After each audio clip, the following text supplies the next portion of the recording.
Hello and welcome to the GS vault by Sandeep. Polity facts की classes में ये दूसरी क्लास है जिसमें हम इंडियन कॉन्स्टिट्यूशन के शेड्यूल्स पढ़ने जा रहे हैं।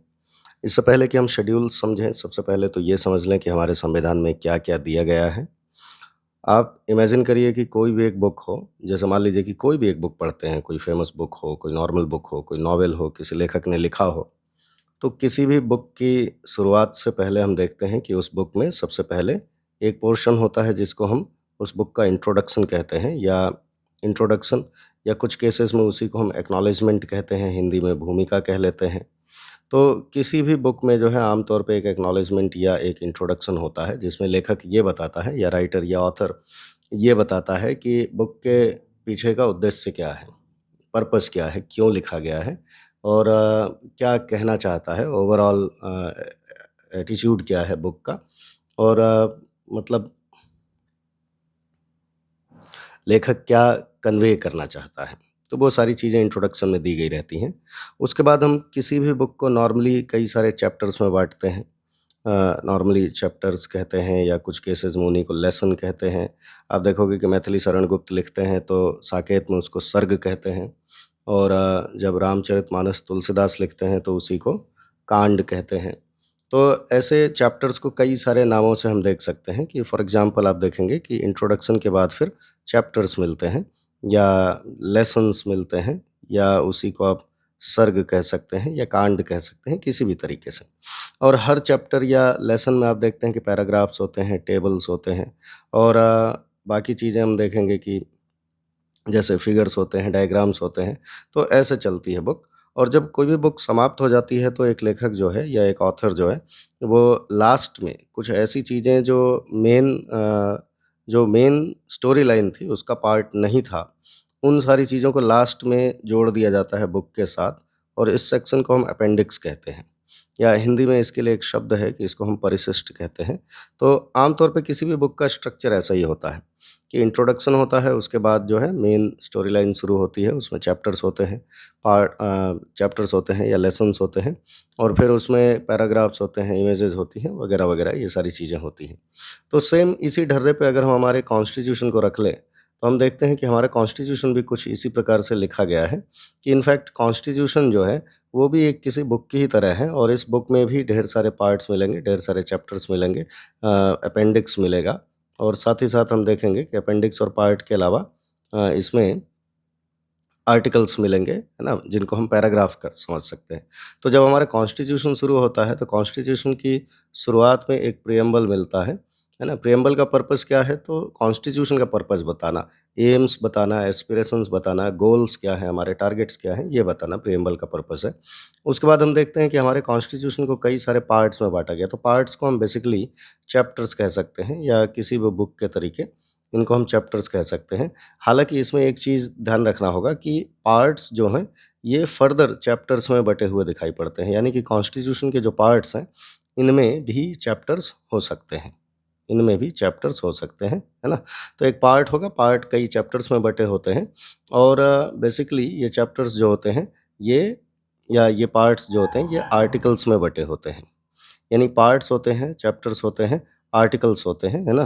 तो हमारे संविधान में हम देखते हैं कि पार्ट 1 से लेके पार्ट 22 तक 22 पार्ट्स दिए गए हैं टोटल।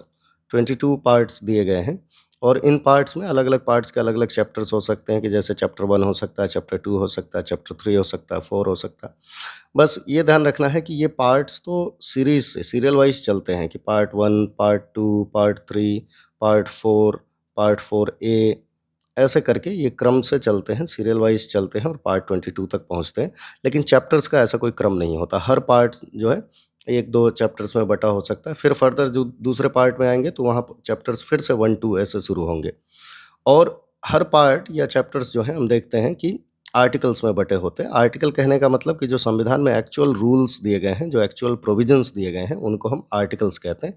तो हर पार्ट जो है आर्टिकल्स में बँटे होते हैं और आर्टिकल्स के बारे में इनकी ख़ासियत क्या है कि आर्टिकल्स जो हैं सीरियल नंबर में चलते हैं कि जैसे मान लीजिए कि पार्ट 1 में आर्टिकल नंबर 1 से लेके 4 तक मिलेगा, तो जब पार्ट 2 शुरू होगा, तो पार्ट 2 में 5 से शुरू होगा, ना कि 1 से वंस अगेन शुरू हो। तो 5, 6, 7, 8, 9, 10, 11 तक जाएगा। ऐसे ही पार्ट 3 में जब आएँगे, तो पार्ट 3 में आर्टिकल्स जो हैं 12 से शुरू होते हैं और 35 तक जाते हैं। तो हम देखते हैं कि आर्टिकल्स अपने सीरियल नंबर से चलते हैं और पार्ट्स अपने सीरियल नंबर से चलते हैं।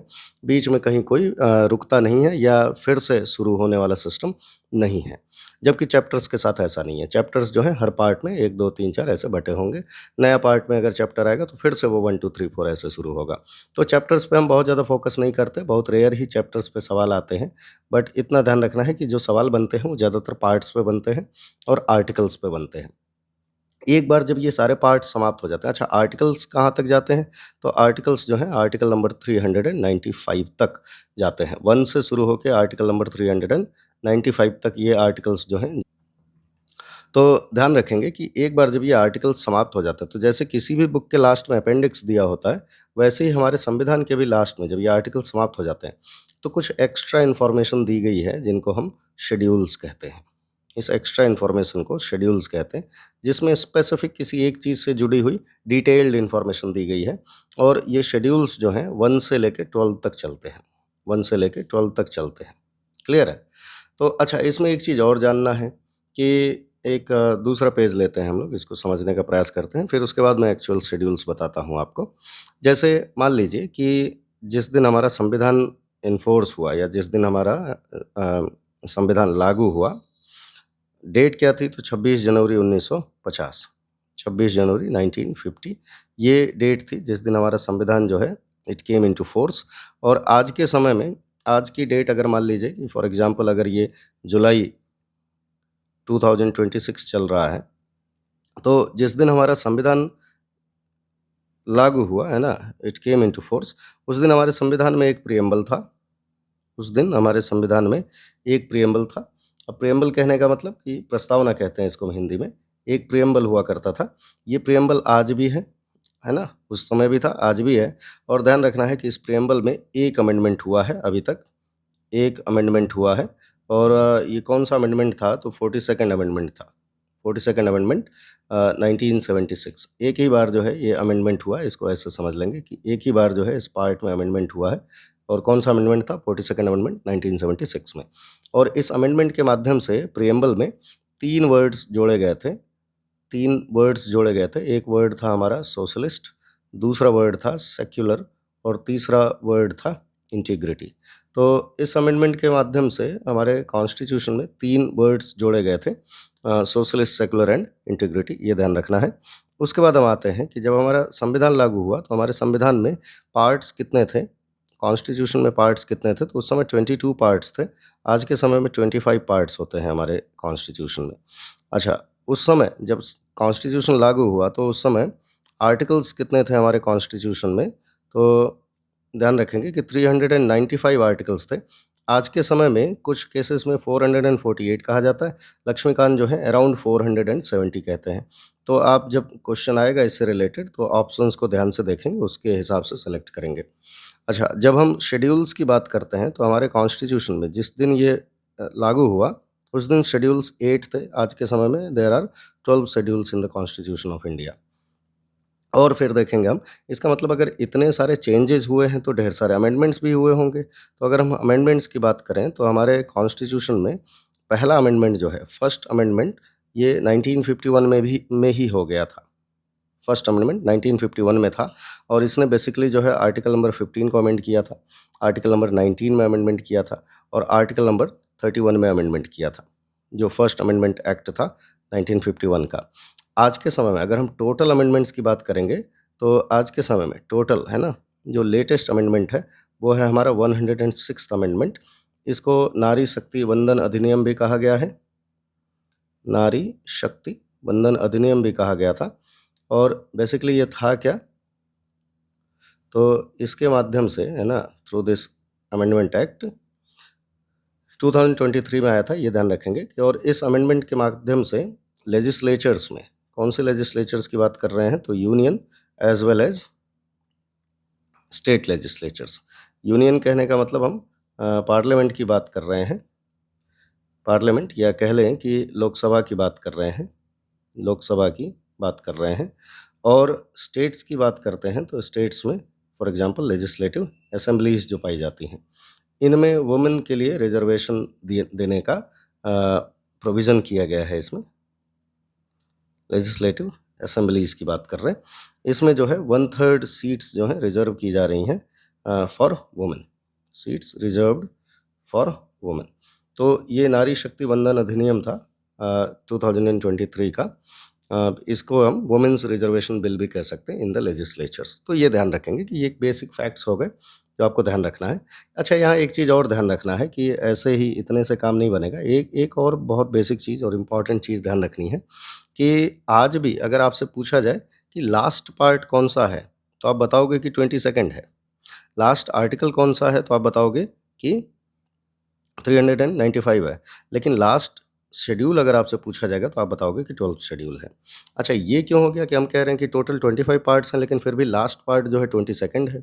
तो जैसे मान लीजिए कि अगर हम पार्ट्स की बात करें, तो जैसे मान लीजिए कि अगर हमारे संविधान में पार्ट 1 से लेके पार्ट 22 तक कुल 22 पार्ट्स दिए गए थे, और अगर ये ऐसे चलता है कि 1 हो गया, 2 हो गया, 3 हो गया, 4 हो गया, 5 हो गया, ऐसे क्रम से चल रहा था। तो एक केस इमेजिन करिए कि मान लीजिए कि किसी दिन जब हमारा कॉन्स्टिट्यूशन लागू हुआ तो 1 से लेके 22 के बीच में पार्ट्स दिए गए थे। लेकिन मान लीजिए कि किसी दिन अगर हमें ऐसी आवश्यकता महसूस हुई, है ना, when we felt the need to add an another part in this section, कि 4 और 5 के बीच में एक दूसरा पार्ट जोड़ना है।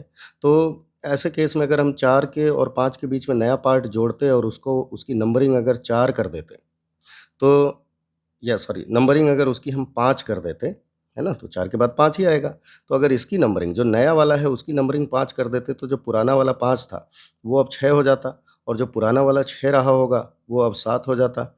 और सोचिए, ऐसे ही सेम हम आर्टिकल्स के साथ करते हैं कि आर्टिकल नंबर 1, 2, 3, 4, 5, 6 से लेके आर्टिकल नंबर 395 तक जाते, और कोई नया आर्टिकल मान लीजिए कि 2 और 3 के बीच में जोड़ना हो, तो अगर नए वाले आर्टिकल को की नंबरिंग हम 3 करते, तो जो 3 था वो 4 हो जाता, जो 4 था वो 5 हो जाता, 5 का 6 हो जाता, 6 का 7 हो जाता। और ऐसे केस में आप इमेजिन करिए कि हमारे कॉन्स्टिट्यूशन का 106 टाइम्स अमेंडमेंट हो चुका है। तो जिन लोगों को ये आर्टिकल्स याद करने होते, रटने होते या पार्ट्स याद करने होते, तो ये नंबरिंग तो हर बार चेंज हो जाती। तो जब-जब नंबरिंग चेंज होती, तब-तब मुसीबतें बढ़ जाती भई याद करने की। और साथ ही साथ जितने डॉक्यूमेंट्स हैं, जहाँ ये नाम लिखे हुए हैं, जहाँ ये आर्टिकल्स लिखे हुए हैं, उन हर जगहों पे हमें नंबरिंग चेंज करनी पड़ती। तो ये तो समस्या खड़ी हो जाती। इससे बचने के लिए हमने क्या किया है कि एक दूसरी स्ट्रेटजी अपनाई। स्ट्रेटजी ये थी कि जब भी कोई नया पार्ट जोड़ेंगे, तो उसके आगे की नंबरिंग जो है हम ए कर देंगे। कि 4 और 5 के बीच में अगर नया पार्ट जुड़ा है तो उसको हम 4A कह देंगे। तो जो पुराने वाले हैं उनका, है ना, उनका उनका सीरियल नंबर बदलने की आवश्यकता नहीं पड़ेगी। तो ये नहीं करेंगे हम, बल्कि यहाँ पे जो नया आर्टिकल जुड़ रहा है उसको हम उसकी नंबरिंग हम कर देंगे कि आर्टिकल नंबर 2A। तो इस तरह से अगर हम देखेंगे तो हमारे कॉन्स्टिट्यूशन में जो 448 से लेके 470 तक के आर्टिकल्स मिल रहे हैं, तो अभी भी लास्ट आर्टिकल जो है वो 395 ही है, लेकिन जो ये बढ़े हैं वो बीच में 2A, या कह लें कि 15(1)A, है ना, 39A, 43A(B), ऐसे करके जुड़े हैं, या 243 आर्टिकल नंबर 243 पे तो ढेर सारे आर्टिकल्स जुड़े हैं, जिसमें पंचायती राज, विलेज पंचायत, म्युनिसिपल कॉर्पोरेशंस और कोऑपरेटिव सोसाइटीज़ के आर्टिकल्स जोड़े गए हैं। तो ढेर सारे ये जो बढ़े हैं वो ABCD करके ही जोड़े गए हैं। अभी भी लास्ट आर्टिकल 395 है।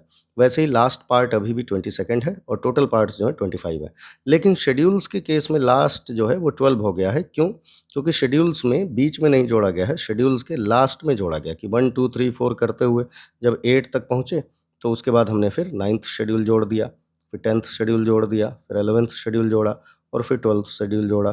तो शेड्यूल्स की नंबरिंग जो है अभी भी मतलब कि कॉमन नॉर्मल वे में चली है, उसमें ABCD वाला काम नहीं किया गया। तो लास्ट शेड्यूल 12th मिलेगा और टोटल शेड्यूल्स भी 12 मिलेंगे। तो ये सारी चीज़ें ध्यान रखेंगे। आज का हमारा टॉपिक क्या है? Schedules of the Constitution of India. तो हम समझ गए कि हमारे कॉन्स्टिट्यूशन में कितने शेड्यूल्स हैं। तो total initially there were 8 schedules in the constitution. Initially 8 schedules थे, और आज के समय में, है ना, करंटली कितने हैं? तो 12 शेड्यूल्स हैं। Currently there are 12 schedules. इसका मतलब हमारे यहाँ शेड्यूल्स में अमेंडमेंट भी हुआ है। अब ये शेड्यूल्स किससे जुड़ते हैं और क्या-क्या उनके फंक्शंस हैं, क्या-क्या चीज़ें जो हैं इन शेड्यूल्स में मिलती हैं, उसको हम डिस्कस करते हैं। बेसिक चीज़ें डिस्कस करेंगे, बहुत डेप्थ में नहीं जाएँगे। बस इतना ध्यान रखेंगे कि इस क्लास का पर्पज़ फैक्ट्स तैयार करना है। तो हमारे कॉन्स्टिट्यूशन में शेड्यूल नंबर 1 एक तरफ हम लिखेंगे शेड्यूल्स और दूसरी तरफ लिखेंगे कि उनका कंटेंट क्या है, कंटेंट क्या है, सब्जेक्ट मैटर क्या है। क्लियर है? तो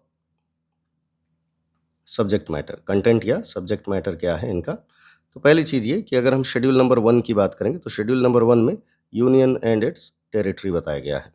यूनियन एंड इट्स टेरिटरी बताया गया है, यानी कि इसमें हम क्या पाते हैं, तो इसमें हम स्टेट्स के नाम पाते हैं, नेम्स ऑफ द स्टेट्स पाते हैं और उनका एरिया पाते हैं, उनके कैपिटल्स के नाम पाते हैं एंड देयर टेरिटरी। तो कौन कौन से स्टेट्स हैं हमारे देश में और उनकी टेरिटरी क्या है, इस सब की जानकारी जो हमें कहाँ मिलती है, तो शेड्यूल नंबर 1 में मिलती है। भाई कहीं तो लिस्ट होनी चाहिए ना, जिससे हमें अपने सारे स्टेट्स की जानकारी मिल जाए, इन्फॉर्मेशन एक साथ मिल जाए। तो वो कहाँ मिलेगा हमको? शेड्यूल नंबर 1 में मिलेगा। शेड्यूल नंबर 2 में क्या मिलते हैं, तो सैलरीज एंड अलाउंसेस मिलते हैं। कुछ एक ऑफिसर्स के या ऑफिसेस के सैलरीज एंड अलाउंसेस मिलते हैं। सैलरीज एंड अलाउंसेस कहने का मतलब क्या हुआ कि क्या सैलरी मिलती है और उस ऑफिस से जुड़े हुए क्या रिम्यूनरेशंस हैं, क्या-क्या सुविधाएँ हैं, अलाउंसेस हैं, जैसे कि फ़ोन का बिल हुआ या कह लें कि अ, है ना? या आवास की बात हो गई या जो गार्ड्स मिल रहे हैं, ये सारी चीज़ें, ये सब इन सब को हम मनी वैल्यू या ऐसे जोड़ लेंगे, उसको हम क्या कहेंगे? अलाउंसेस कहेंगे। अच्छा, इसमें ध्यान रखना है कि किस-किस के सैलरीज़ एंड अलाउंसेस दिए गए हैं। तो ध्यान रखेंगे कि इसमें जो है प्रेसिडेंट के सैलरीज़ एंड अलाउंसेस दिए गए हैं। इसका मैं कलर अगर चेंज कर लूँ, तो प्रेसिडेंट के सैलरीज़ एंड अलाउंसेस दिए गए हैं इसमें।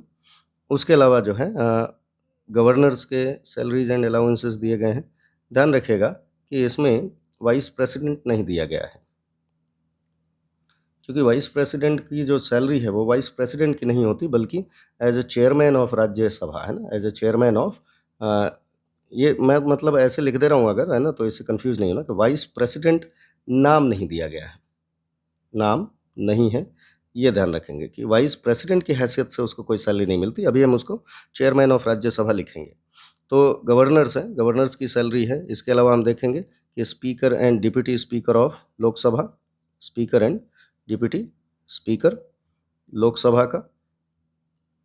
इसके अलावा राज्यसभा के चेयरमैन एंड डिप्टी चेयरमैन या chairman and deputy chairman of Rajya Sabha, इनकी सैलरीज एंड अलाउंसेस भी कहाँ मिलते हैं, तो शेड्यूल नंबर 2 में मिलते हैं। अब ये मैंने वाइस प्रेसिडेंट क्यों काटा है, इसका ध्यान रखिएगा कि जो वाइस प्रेसिडेंट है उसको वाइस प्रेसिडेंट की सैलरी नहीं मिलती, बल्कि as a chairman of Rajya Sabha की सैलरी मिलती है। तो ये चीज़ ध्यान रखेंगे कि चेयरमैन ऑफ राज्यसभा की सैलरी दी गई है, वाइस प्रेसिडेंट के पद की कोई अलग से सैलरी नहीं है।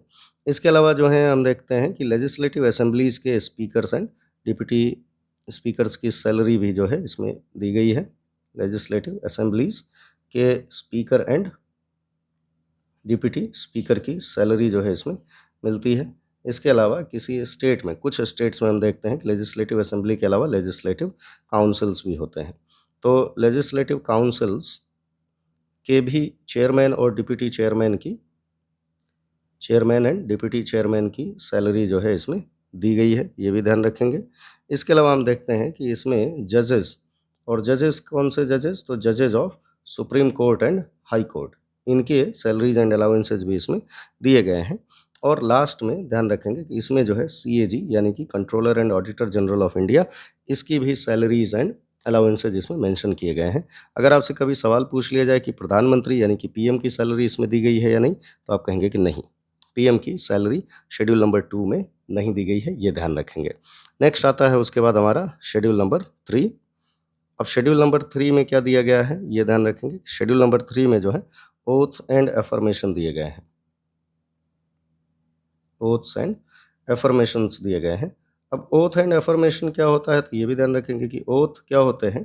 तो ओथ कहने का मतलब है कि कोई ऐसा व्यक्ति जो थीस्ट है, थीस्ट कहने का मतलब जो गॉड के होने में यकीन करता है कि देयर इज़ अ गॉड, तो वो व्यक्ति, वो पर्सन जो है जब ओथ लेगा, है ना, तो in the name of the god लेगा, in the name of the god, है ना, जब कसम खाएगा तो in the name of the god, है ना, ईश्वर की सौगंध लेगा। और एफर्मेशन कहने का मतलब क्या होता है कि ऐसा व्यक्ति जो एथिस्टिक होता है या जो अनीश्वरवादी है, नास्तिक जिसको हम कहते हैं, एथीस्ट है, ये व्यक्ति जो है अपनी कंसाइंस की शपथ लेता है। कंसाइंस के आधार पे, अपनी अंतरात्मा के आधार पे कोई कसम खाता है या शपथ लेता है। तो ओथ एंड अफर्मेशन दोनों प्रकार की चीज़ें इसमें दी गई हैं। अब किसके ओथ एंड अफर्मेशंस दिए गए हैं इसमें, तो ये भी ध्यान रखेंगे कि कौन-कौन लोग इसमें मेंशन हैं। तो इसमें जो है शेड्यूल नंबर 3 में हम देखते हैं कि मिनिस्टर्स मेंशन किए गए हैं। मिनिस्टर्स, अब मिनिस्टर्स जो हैं ये इसमें यूनियन के भी हैं और स्टेट मिनिस्टर्स के भी ओथ एंड अफर्मेशंस के फॉर्मेट दिए गए हैं। तो union ministers and state minister, ministers of state है ना, उनके भी जो है इसमें दिए गए हैं। अच्छा, यूनियन मिनिस्टर्स के अगर हम आर्टिकल स्पेसिफिक पूछें तो आर्टिकल नंबर 75(4) के तहत इसमें दिए गए हैं, और मिनिस्टर्स ऑफ स्टेट्स के अगर आर्टिकल्स पूछें तो आर्टिकल नंबर 164(3) के तहत जो है इसमें ओथ एंड अफर्मेशंस का प्रोविज़न किया गया है। इसके अलावा हम देखते हैं कि एमपीज़ यानी कि मेंबर्स ऑफ पार्लियामेंट, ये आर्टिकल नंबर 99 के है ना आधार पे, बेसिस पे इसमें दिया गया है। एमएलएज़ की बात कर लें, एमएलएज़ कहने का मतलब मेंबर्स ऑफ लेजिस्लेटिव असेंबलीज़, और एमएलसीज़ यानी मेंबर्स ऑफ लेजिस्लेटिव काउंसिल्स, इनके आर्टिकल नंबर 188 के आधार पे ओथ एंड अफर्मेशन जो है शेड्यूल नंबर 3 में दिए गए हैं।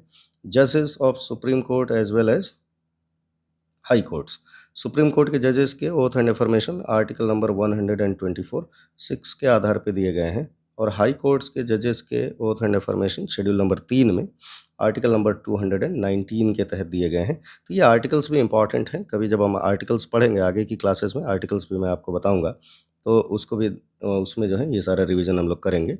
सीएजी के ओथ एंड अफर्मेशन जो है आर्टिकल नंबर 148(2) के बेसिस पे दिए गए हैं शेड्यूल नंबर 3 में। ये ध्यान रखना है हमको ना। तो ये एक इम्पॉर्टेंट पार्ट है शेड्यूल नंबर 3। कई बार आपसे ये सवाल पूछा जाता है कि किसके ओथ एंड अफर्मेशंस इसमें या दिए गए हैं या नहीं दिए गए हैं, और किसकी सैलरीज दी गई हैं नहीं दी गई हैं। इसमें भी ध्यान रखेंगे कि पीएम के ओथ एंड अफर्मेशंस किस बेसिस पे हैं, तो मिनिस्टर के तौर पे हैं। पीएम का अलग से कोई है ना कि प्रधानमंत्री का अलग से कोई ओथ एंड अफर्मेशन होता हो, ऐसा नहीं है। क्लियर है? अच्छा, नेक्स्ट इसमें आते हैं कि शेड्यूल नंबर 4 पे आते हैं। शेड्यूल नंबर 4 क्या है, किससे रिलेटेड है? तो शेड्यूल नंबर 4 जो है ये राज्यसभा यानी कि काउंसिल ऑफ स्टेट्स में राज्यवार पर स्टेट जो सीटों का डिवीज़न है कि किस स्टेट को कितनी सीटें मिलेंगी, इसकी जानकारी जो है शेड्यूल नंबर 4 में मिलती है। इसको हम ऐसे कह सकते हैं कि एलोकेशन, या ऐसे state wise allocation of seats in Rajya Sabha, state wise allocation of seats in Rajya Sabha, या काउंसिल ऑफ स्टेट्स कह सकते हैं इसको। राज्यसभा को वैसे क्या कह सकते हैं इंग्लिश में, तो काउंसिल ऑफ स्टेट्स कह सकते हैं। अब अगर मैं काउंसिल ऑफ स्टेट्स कहूँ तो आप समझना कि राज्यसभा की ही बात की जा रही है। इसमें कई बार ये भी सवाल पूछा जाता है, ये भी क्वेश्चंस बनते हैं कि लार्जेस्ट नंबर ऑफ सीट्स किस स्टेट को दी गई हैं। तो एक तरफ हम स्टेट लिख लेंगे कि उत्तर प्रदेश यानी कि यूपी की सीट्स की संख्या कितनी है, तो 31 है। और महाराष्ट्र सेकंड नंबर पे लार्जेस्ट नंबर ऑफ सीट्स इसके पास हैं, तो महाराष्ट्र के पास 19 सीट्स हैं। उसके बाद हम देखते हैं कि तीसरे नंबर पे एक स्टेट है हमारा तमिलनाडु। तमिलनाडु की सीट्स की संख्या है, तमिलनाडु को 18 सीट्स दी गई हैं इसके तहत। आगे देखेंगे तो बिहार और बिहार एंड वेस्ट बंगाल, बिहार एंड वेस्ट बंगाल को 16 सीट्स ईच दी गई हैं, 16। और इसके अलावा जो है इधर भी लिख सकते हैं, ऐसे भी लिख सकते हैं, इन दोनों को जो है 16 सीट्स दी गई हैं। इसके अलावा हम देखते हैं कि आंध्र प्रदेश को 11 सीट्स मिली हैं। इसके अलावा गुजरात को भी 11 सीट्स मिली हैं, गुजरात को भी 11 सीट्स जो हैं एलोकेट की गई हैं। इसके बाद हम देखते हैं कि एमपी को भी 11 सीट्स एलोकेट की गई हैं। इसके बाद हम देखते हैं कि एमपी के बाद फिर 11 सीट्स वाले और कोई भी राज्य नहीं है। 10 सीट जो हैं मिली हैं हमको, देखते हैं कि ओडिशा को मिली है, ओडिशा को 10 सीट्स मिली हैं। तो ये इतना पर्याप्त है हमारे लिए ध्यान रखना कि कुछ एक states with highest number of Rajya Sabha seats ये हैं, यूपी है, महाराष्ट्र है, तमिलनाडु है, बिहार है, वेस्ट बंगाल है, आंध्र प्रदेश है, गुजरात है, मध्य प्रदेश और उड़ीसा है। इसमें इस लिस्ट में एक स्टेट रह गया है जिसको हम लोग, जिसका नाम यहाँ नोट कर लेंगे कि एक स्टेट और है, कर्नाटका, इम्पॉर्टेंट स्टेट है, इसको 12 सीट्स मिली हैं। तो सीरियल नंबर से अगर आप देखेंगे तो यूपी को 31, महाराष्ट्र को 19, तमिलनाडु को 18, बिहार को 16, वेस्ट बंगाल को 16, कर्नाटका को 12 आंध्र प्रदेश को 11, गुजरात को 11, एमपी को 11 और उड़ीसा को 10 सीट्स मिली हैं। तो ये ध्यान रखना है, ये हमारा शेड्यूल नंबर 4 हो गया। उसके बाद हम आते हैं शेड्यूल नंबर 5 पे। शेड्यूल नंबर 5 किस चीज़ की बात करता है, क्या बताता है? तो शेड्यूल नंबर 5 जो है शेड्यूल्ड एरियाज़ और ट्राइबल एरियाज़ के एडमिनिस्ट्रेशन की बात करता है ना? ऐसे लिख सकते हैं कि शेड्यूल नंबर 5 इट मेंशन्स कि इसमें क्या प्रोविजंस दिए गए हैं। तो administration and control, administration and control of scheduled areas and scheduled tribes।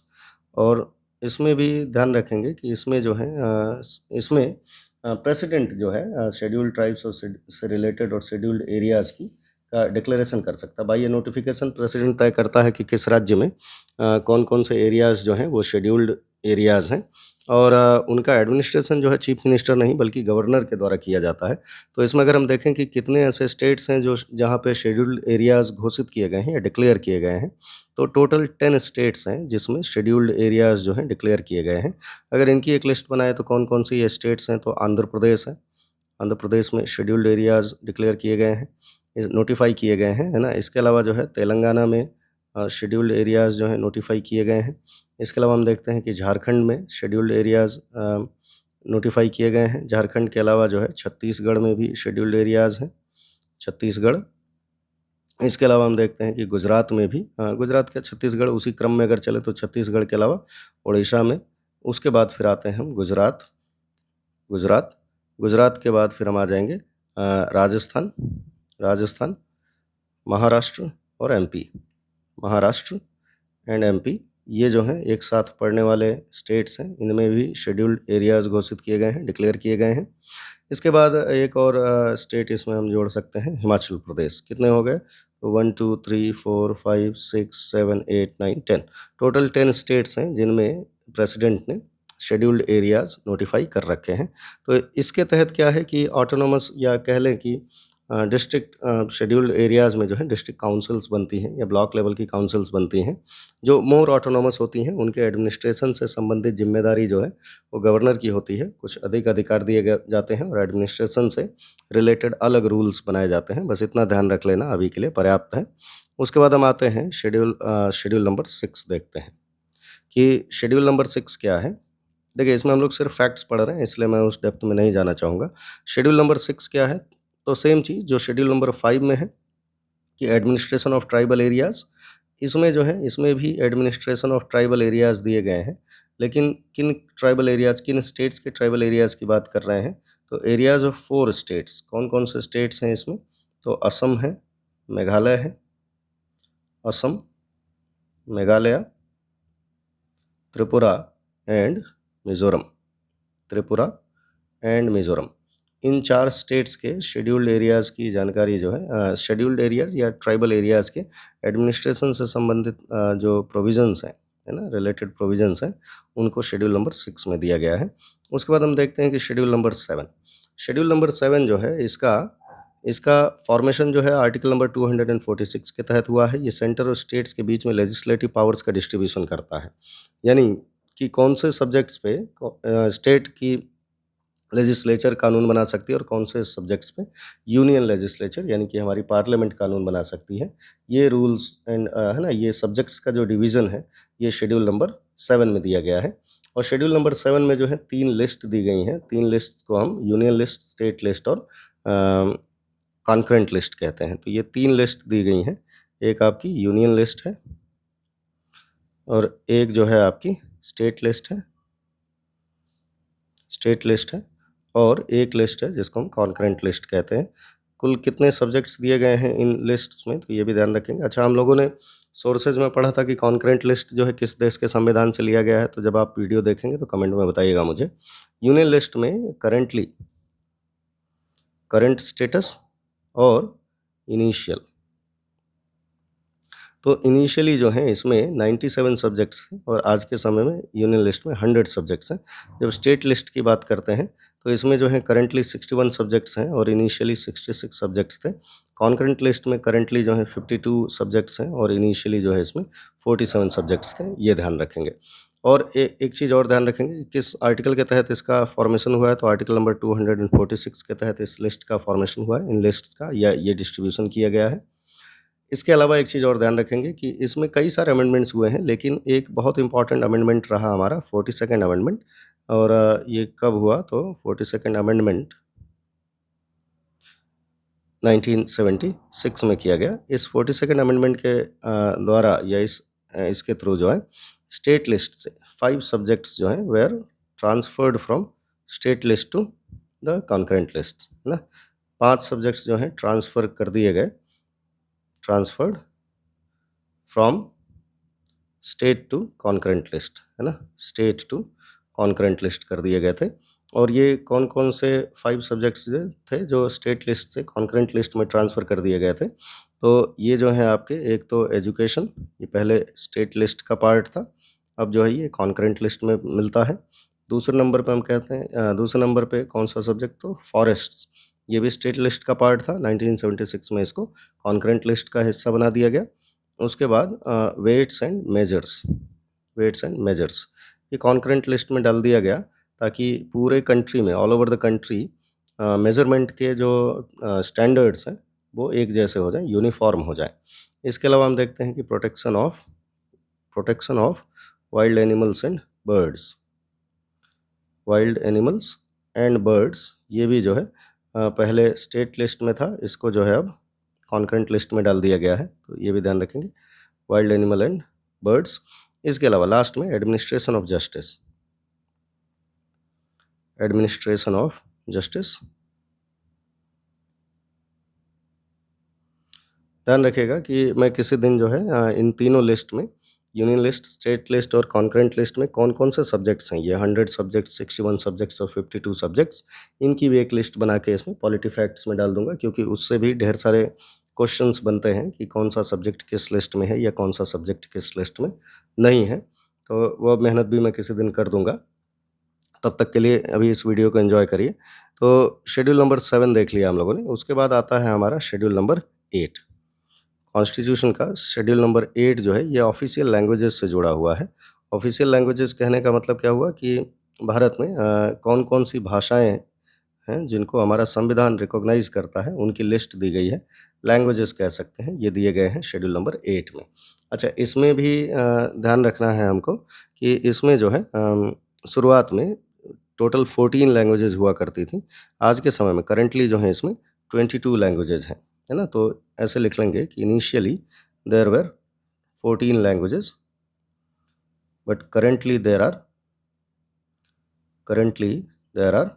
22 languages, है ना। 22 लैंग्वेजेस हैं इसमें इस शेड्यूल में। और इनमें इसका मतलब अमेंडमेंट हुआ है। तो अमेंडमेंट्स कौन कौन से हुए हैं, तो ध्यान रखेंगे कि 21st अमेंडमेंट किया गया था 1967 में, और इसके माध्यम से एक लैंग्वेज सिंधी जो है शेड्यूल नंबर 8 में जोड़ दी गई थी। उसके बाद एक और अमेंडमेंट हुआ, 71st अमेंडमेंट हुआ था। ये कब हुआ था, तो 1992 में किया गया था, और इसके माध्यम से 3 लैंग्वेजेज, है ना। एक लैंग्वेज हो गई हमारी कोंकणी, एक हो गई मणिपुरी और एक लैंग्वेज हो गई हमारी नेपाली। तो कोंकणी, मणिपुरी एंड नेपाली, ये 3 लैंग्वेजेस जो हैं 71st अमेंडमेंट के माध्यम से या उसके थ्रू जो है जोड़े गए थे 8th शेड्यूल में। उसके बाद ध्यान देंगे कि उसके बाद फिर 92nd अमेंडमेंट हुआ 2003 में, और इसके माध्यम से 4 लैंग्वेजेस जोड़ी गई थी। एक लैंग्वेज हो गई हमारी बोडो, दूसरी हो गई संथाली, तीसरी लैंग्वेज हो गई मैथिली और चौथी हो गई डोगरी, है ना। तो 4 लैंग्वेजेस जो हैं इसके माध्यम से जोड़ी गई थी, मैथिली एंड डोगरी। अब मुझे बताइएगा कि डोगरी लैंग्वेज किस स्टेट में बोली जाती है और बोडो लैंग्वेज किस स्टेट में बोली जाती है, और संथाली तो आपको पता होगा, कोंकणी जो है किस स्टेट में बोली जाती है। अच्छा, एक चीज़ और ध्यान रखेंगे कि 21 + 71 = 92, है ना। तो ऐसे एक तरीका है याद करने का, और इसके लिए एक एक्रोनिम बनाते हैं कि इसको नमक कह लेते हैं। नमक, न एन से हो जाता है नेपाली, एम फॉर मणिपुरी हो जाता है, और के फॉर कोंकणी हो जाता है। तो कुछ एक एक्रोनिम्स जो थोड़ा फेमस है, अदरवाइज आप इसको रिवाइज करके याद करेंगे, है ना। ट्रिक्स और उनका कोई खास फ़ायदा नहीं होता, कुछ केसेस में तो ट्रिक्स चल जाते हैं, बट अदरवाइज जो है ट्रिक्स परेशान ज़्यादा करते हैं, काम के कम होते हैं। तो ये शेड्यूल नंबर 8 हो गया। उसके बाद हम आते हैं शेड्यूल नंबर 9 में। शेड्यूल नंबर 9 क्या है? तो इसका ये इनिशियली तो नहीं था, इसका मतलब किसी न किसी कॉन्स्टिट्यूशनल अमेंडमेंट एक्ट से इसको जोड़ा गया होगा। तो it was added by the first amendment of the constitution. और कॉन्स्टिट्यूशन का पहला अमेंडमेंट कब हुआ था? तो 1951 में हुआ था। और ये शेड्यूल जो है वाज़ फॉर्म्ड, किस आर्टिकल के तहत इसका फॉर्म किया गया है? तो formed under article 31 B. Article number 31 B के अधीन जो है या अंडर में इसको बनाया गया है। और इस शेड्यूल का पर्पस क्या है, इसमें रखे क्या गए हैं? तो ध्यान रखेंगे कि इसमें लैंड एक्विजिशन से related acquisition and land reform bills जो हैं, लैंड रिफॉर्म एक्ट्स रखे गए हैं इस शेड्यूल में। अच्छा, एक चीज़ और ध्यान रखेंगे कि 31 बी जो है कहता है कि शेड्यूल 9 में अगर कोई बिल या कोई एक्ट है ना या कोई लॉ रखा गया है, तो इस आर्टिकल नंबर 31 बी जो है डिक्लेयर करता है कि शेड्यूल नंबर 9, इसको ऐसे लिख लेंगे कि schedule number 9 is not open to judicial review. इसका जुडिशियल रिव्यू नहीं किया जा सकता है।